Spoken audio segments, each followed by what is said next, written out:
जी अब सीता जी के साथ चल रहे हैं साहब, लेकिन ध्यान दें, सीता जी से भगवान राम ने एक बात कहा सीते याद है, मेरी बात मान करके तुम घर पर रहो, राजकुमार सिखावन सुनहूं, आन भात जिय जन कछु गुनहूं, आयस मोर सासु सेवकाई, सब विधि भामिनी भवन भलाई। याद है सीते, तुम्हारे पिता ने क्या कहा था? यही में कहा था कि होई हो संतत प्रिय प्यारी, चिर अहिवात अशीष हमारी, सासु ससुर गुरु सेवा करें, पति मुख लख आयस अनुसर, तुम सेवा करो घर पर। और माताएं कहती ही तो हैं जब बेटी को विदा करती हैं, बेटी ससुर में रही हूं तू, जब विदा करती हैं, बेटी ससुर में रही हूं तू, चांद बन के सबके पुतरी के बिचवा परान बन के, सबके पुतरी के बिचवा परान बन के, सासु कनित दिन पाँव दबई हम बिटिया सबसे पाछे गई हम, सासु कनित दिन पाँव दबई हम बिटिया सबसे पाछे गई हम, ससुरु का बाजे जब खरौआ तो पानी दिहलू धोई के पौआ, ससुरु का बाजे जब खरौआ पानी दिहलू धोई के पौआ, रहियो अगहन पूस महीनवा का बिहान बनी के, सबके पुतरी के बिचवा परान बनी के, सबके पगड़ी के जोगई हम, सबके पगड़ी के जोगई हम, बिटिया घर से बहरन जई हम, जब तोहरे कारण घरवा बटाई, जब तोहरे कारण घरवा बटाई, तो जानू जी इतना बामाई, जो तोहरे कारण घरवा बटाई, तो जानू जी इतना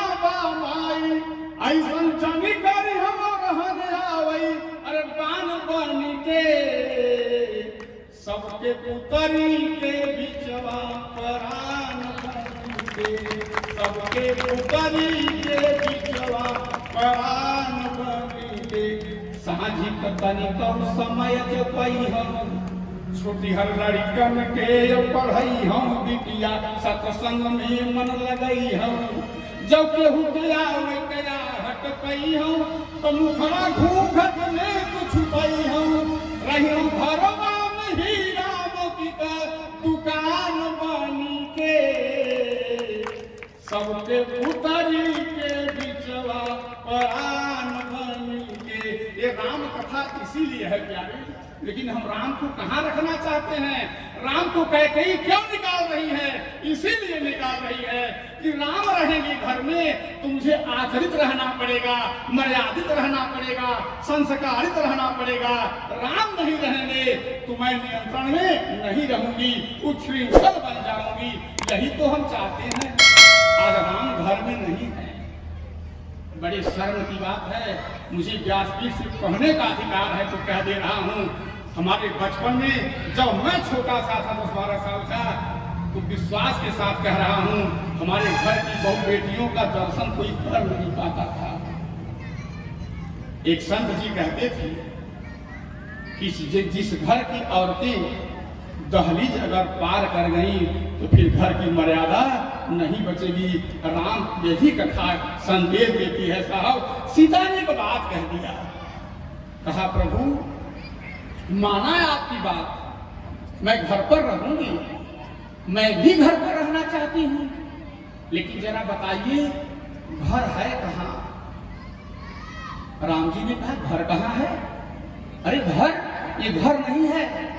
कहा महाराज अगर ये घर होता तो मैं रह लेती, लेकिन जरा बाबा तुलसी से पूछिए है क्या?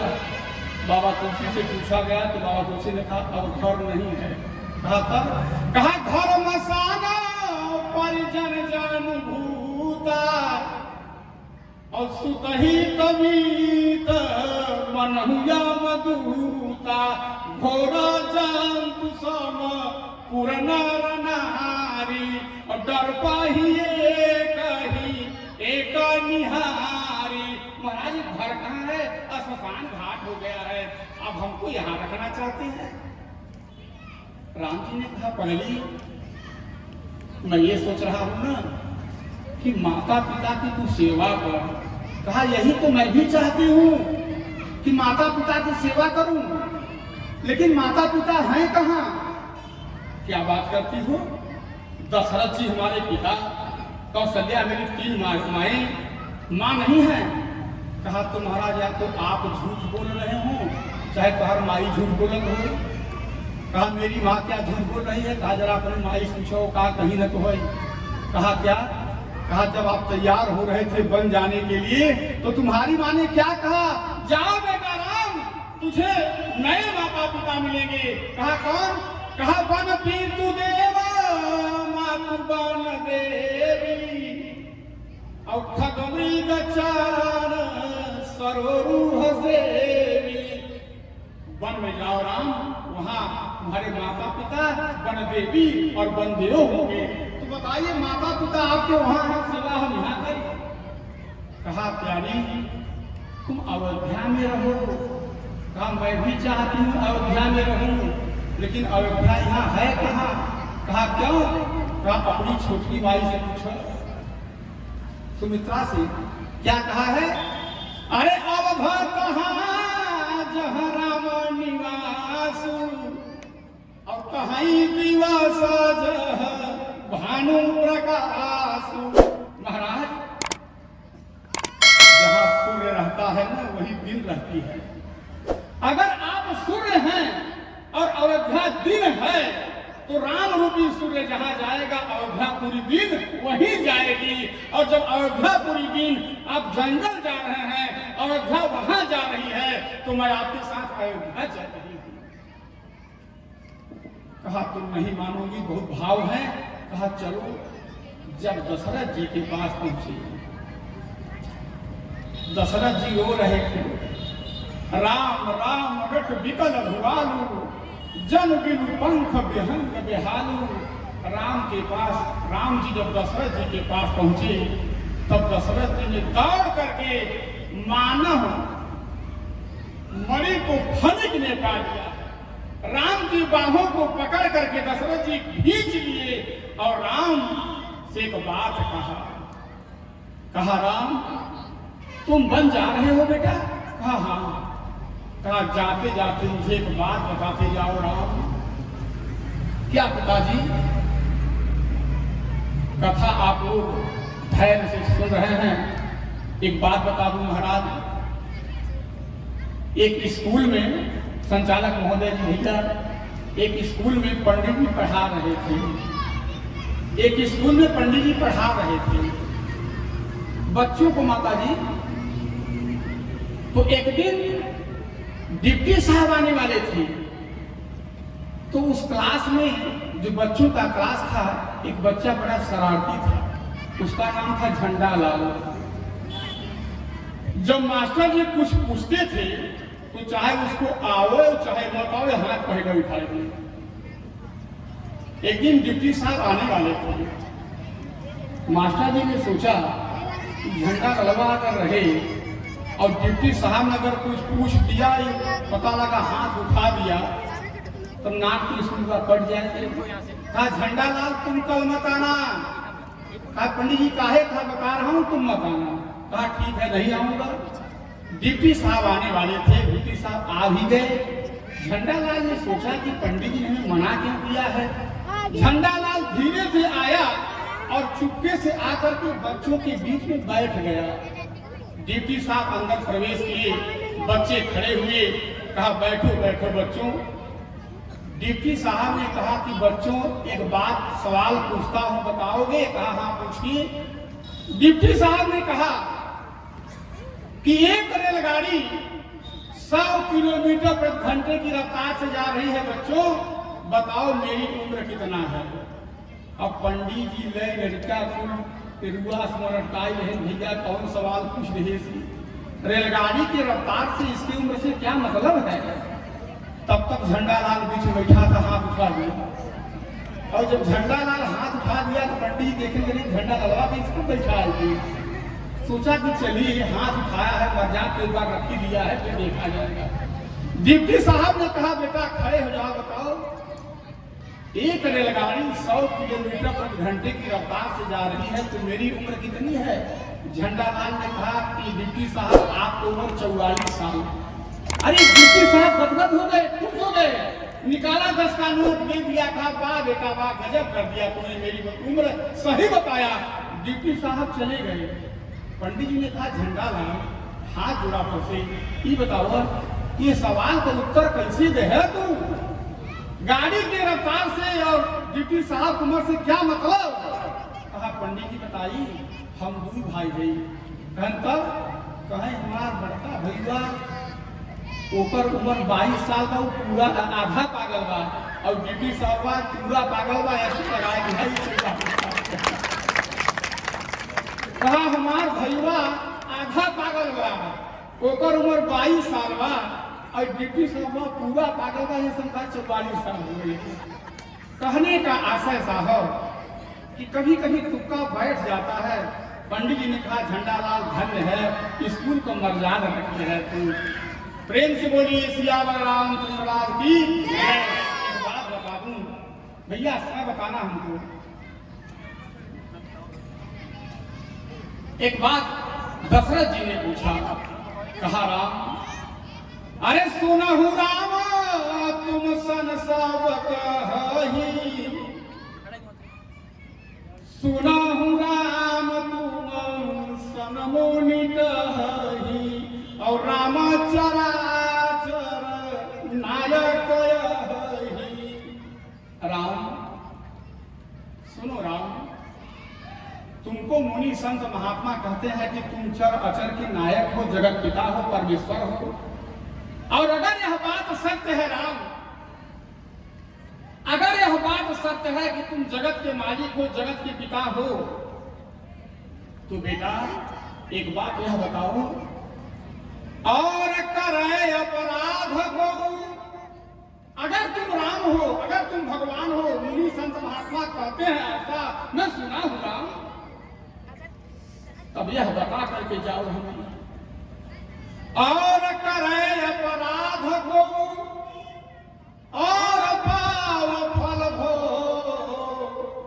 अति विचित्र भगवंत गति को जग जाने जो। राम अगर तुम जगत के पिता हो, परमेश्वर हो, परमात्मा हो, संत महात्मा ऐसा कहते हैं मैं सुना हूं, तभी बताओ राम और करे अपराध?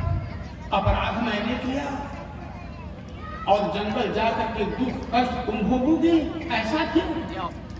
राम जी ने इशारा कर दिया, पिताजी ऐसी बात नहीं है। तो करिया सो कारावा पाव फल सोई, करिया सो कारावा पाव फल सोई, निगम नीति असर कह सब कोई, काहू न को सुख दुख कर दाता, निज कृत करावा भोग सब भ्राता। पिताजी जो जैसा करता है ना, यथा धेनु सहसेतु वस्तु गच्छति मातरम, गाय का बच्चा हजारों गौओं के बीच रहे लेकिन उसका बछड़ा अपनी माँ के पास जिस तरह से सभी गायों को चीरता फाड़ता कूदता पहुंच जाता है पिताजी, उसी प्रकार जीव के द्वारा किया गया कर्म उसके पीछे पीछे उसका साथ तब तक नहीं छोड़ता जब तक फल नहीं दे लेता। पिताजी दशरथ जी ने एक बात कहा और यही बात भगवान कृष्ण गीता में कहा अर्जुन से। साहब अर्जुन ने कहा महाराज अगर कोई पाप कर दे तो उसका समन कैसे होगा, कोई विधान है? अर्जुन ने बड़ी सुंदर बात कही कृष्ण भगवान ने कहा हाँ अर्जुन है ना। कहा क्या?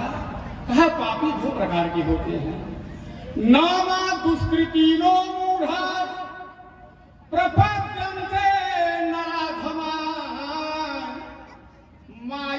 अपहृति ज्ञानम आसुरम भावमाश्रितः।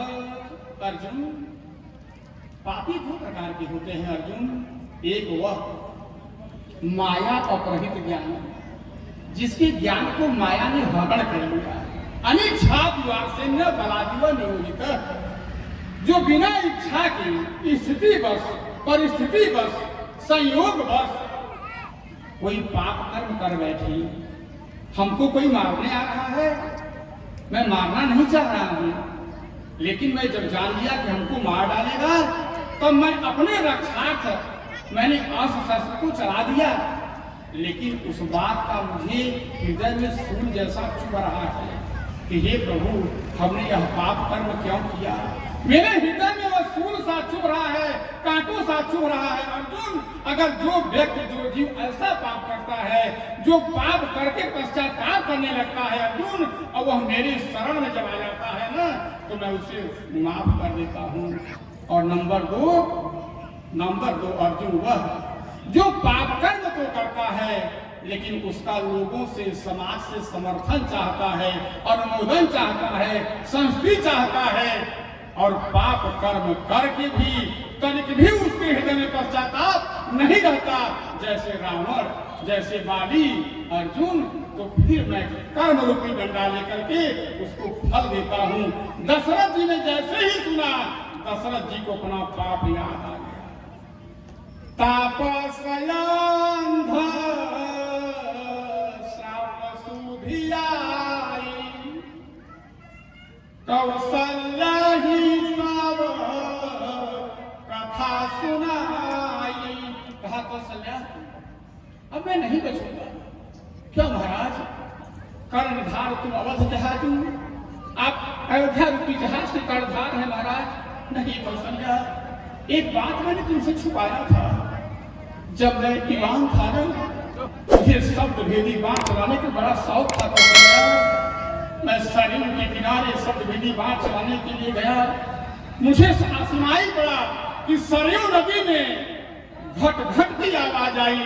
मैंने सोचा कि कोई शिकार आकर के जल पी रहा है, और मैंने बाढ़ चला दिया। वहां से आर्त भरी आवाज आई कौशल्या, और जब मैं पास जाकर के देखा तो एक छोटा सा राजकुमार तड़प रहा था, बिलख रहा था, रो रहा था। वह कह रहा था कि कृपा करके मेरे अंधे माता पिता को जल पिला दीजिए। और जब मैं जल लेकर के उन अंधे माता पिता के पास पहुंची, कौशल्या,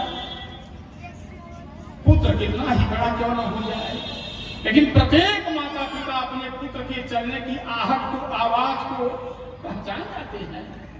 मेरे पद चिन्हों से उन अंधे माता पिता ने, बूढ़ों ने कहा, श्रवण, बेटा श्रवण, बहुत देर कर दी तूने आने में, प्यास लगी है बेटा। मैं रुक गया, ठहर गया, अंतर मुझसे रहा नहीं गया कौशल्या। और हमने बता दिया कि मैं आपका पुत्र श्रवण नहीं हूँ, मैं चक्रवर्ती सम्राट महाराज दशरथ हूँ। जाने अनजाने में मेरे हाथ से आपके पुत्र का वध हो गया। बस कौशल्या, बस इतना सुनना था कि दोनों ने मुझे श्राप दे दिया। जाओ राजन, जिस तरह से मैं आज अपने पुत्र के वियोग में प्राण त्याग रहा हूँ ना, एक दिन तुम भी अपने पुत्र के वियोग में प्राण त्याग दोगे। आज वही दिन आ गया कौशल्या, वही दिन। आज उस दिन का सूर्यास्त था, आज मेरे जीवन में सूर्यास्त आ गया कौशल्या। अब मैं नहीं बचूंगा। दशरथ जी को अपने कर्म का याद आया। प्यारे, भगवान की कथा में विश्वास रखना बहुत जरूरी है। विश्वास अगर रखेंगे, एक छोटी सी बात बता करके कथा को विश्राम करूंगा महाराज, समय है 5 मिनट का। एक भक्त था केवट, ध्यान से सुनना, बड़ी अच्छी बात है। विश्वासम फलदायक, कौनी सिद्ध की बिन विश्वास।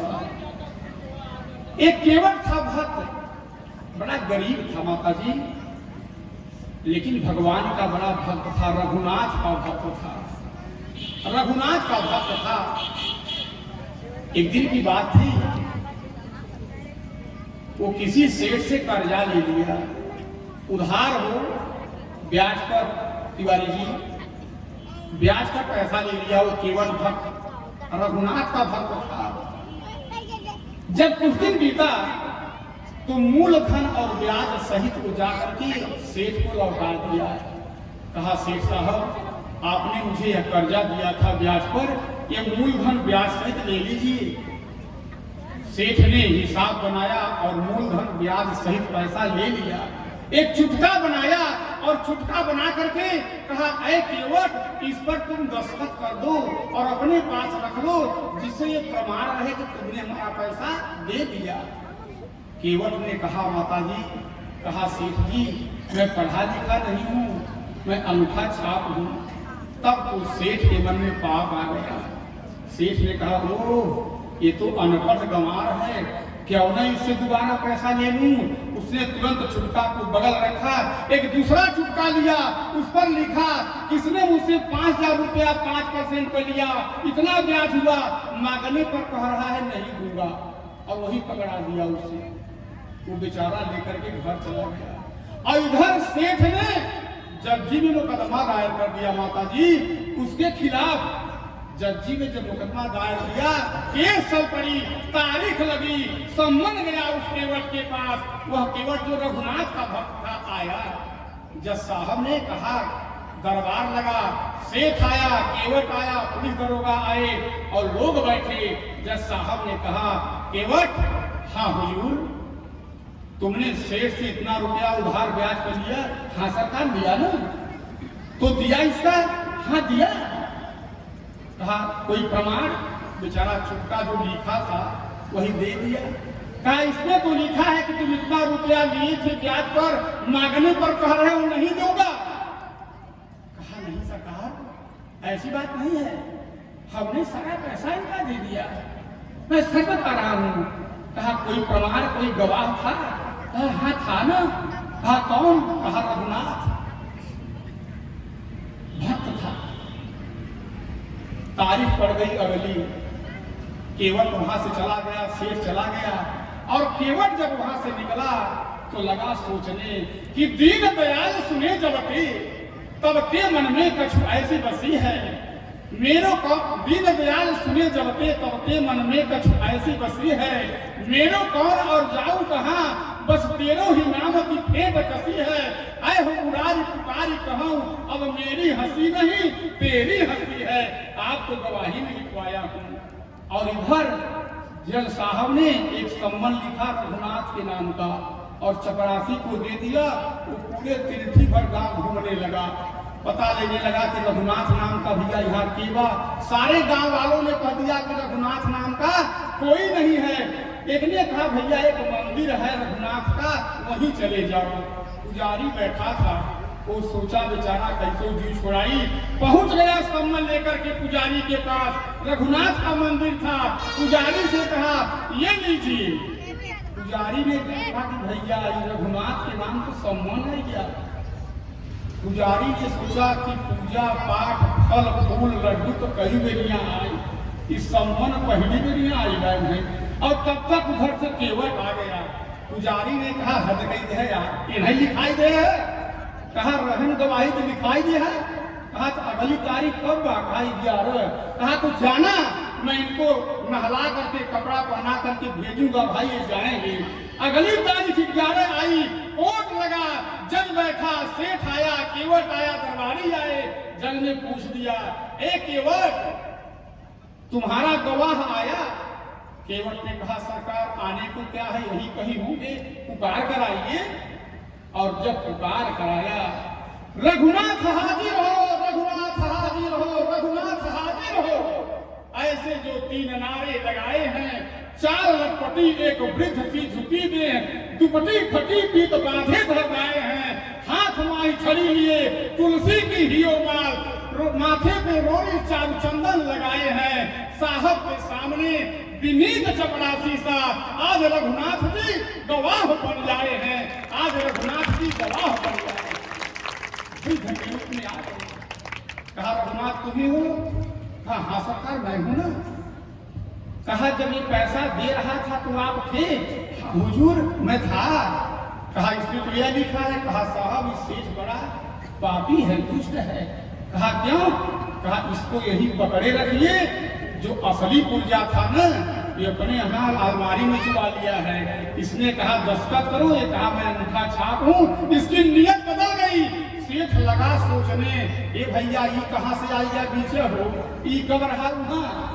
और प्यारे जब उसे पकड़ा गया और पुलिस वाले गए, अलमारी खोल करके पुर्जा लाए रजिस्टर से, जब देखा अब सेठ दंडित हुआ। लेकिन एक बात जज साहब ने पूछ दिया, केवट? हाँ सरकार, सच सच बताना केवट, ये कौन था? जज शक हो गया, कहा केवट ये कौन था? केवट की आंखें भर आई। कहा साहब पढ़े लिखे लोगों को समझाना मुश्किल है, ये कोई और नहीं था, ये अनंत कोटि ब्रह्मांड नायक मर्यादा पुरुषोत्तम भगवान श्री राम थे। जैसे ही जज ने सुना कलम तोड़ दिया। जज साहब दुखी हो गए, कहा अरे बाप रे हद हो गई। शिव सारद नारद शेष गणेश के नहीं ध्यान जो आते रहे, सोई आज विनीत अदालत में केवटा की गवाह कहाते रहे। किसी ने कहा जज साहब दुखी क्यों हो रहे हो, दर्शन हुआ, आपको खुश होना चाहिए। कहा दुख हो क्यों दर्द हियो को भयो, सुख हो क्यों दर्द हियो को भयो, और दुख नाही जो तजके जाते रहे। कहा सुख नहीं है न दुख है। कहा रो क्यों रहे हो? कहा इसलिए रो रहा हूँ कि कुर्सी पे बना जग बैठा रहा और जगदीश खड़े समझाते रहे। कुर्सी पे बना जग बैठा रहा, जगदीश खड़े समझाते रहे। उसी बीच हमारे महाराज श्री का आगमन हो गया है। आप सब करतल से आपका स्वागत करें।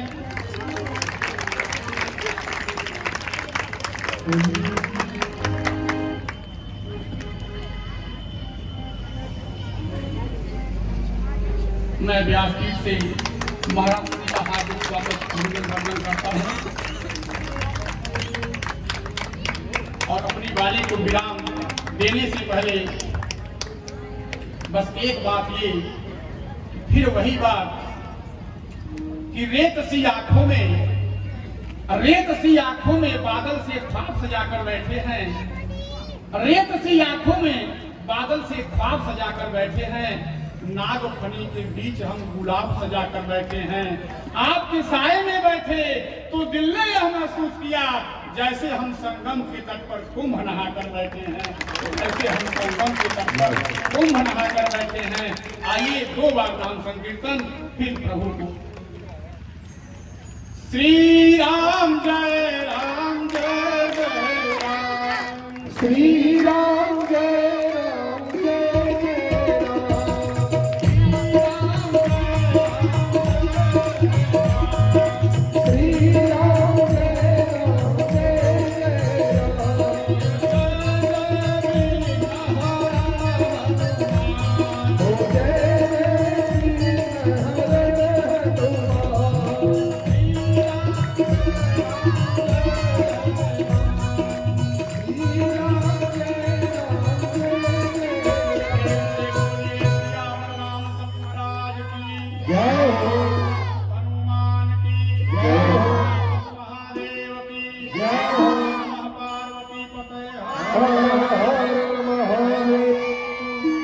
बहुत बहुत धन्यवाद।